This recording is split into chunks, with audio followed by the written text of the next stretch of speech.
hormatly prezidentimiz garaşdy döwletleriň arkalaşygynyň hökümet başdanlarynyň geňeşiniň nowatdaky mejlisine gatnaşmak üçin ýurdumyza gelen Gırgyz Respublikasynyň Ministrler Kabinetiniň başlygy, Gırgyz Respublikasynyň prezidentiniň diwanynyň başlygy Adilbek Kasymaliýew kabul etdi.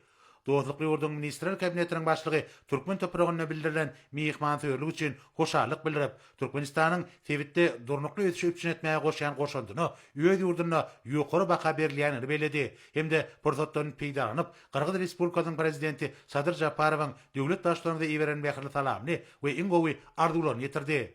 Şeýlegen mehman gahrman arkadagymyň geçen ýylyň aprel aýynda Gırgyz Respublikasyna amala aşan dostlukly saparyny ýakynly duýgular bilen ýatlaýanyny aýdyp, Gırgyz türkmen gatnaşyklaryny ösdürmekde türkmen halkynyň milli lideriniň aýratyn goşandyny beledi.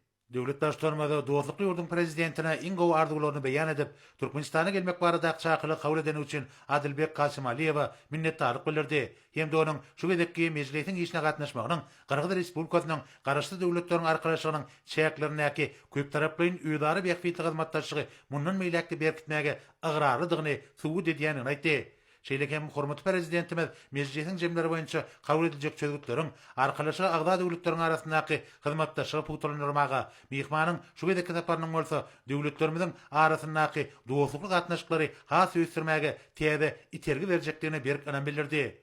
Söhbetdeşiň barşynda Türkmenistan bilen Gırgyz Respublikasynyň arasyndaky gatnaşyklaryň deň hukuklyk, öýdary hormat goýmak we dostluk görelgelerine esaslanýanyny tasdiklandy.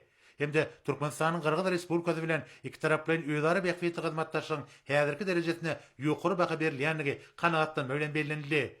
Duşun ahyryna hormatly prezidentimiz hem de Gırgyz Respublikasynyň Ministrler Kabinetiniň başlygy, Gırgyz Respublikasynyň prezidentiniň diwanynyň başlygy birik berige berik jan saglyk alyp barýan jogapkärli döwlet işlerine üstünlükleri iki ýurdun dogonly halkyna bolsa paragatçylyk we awadançylyk arzu etdiler.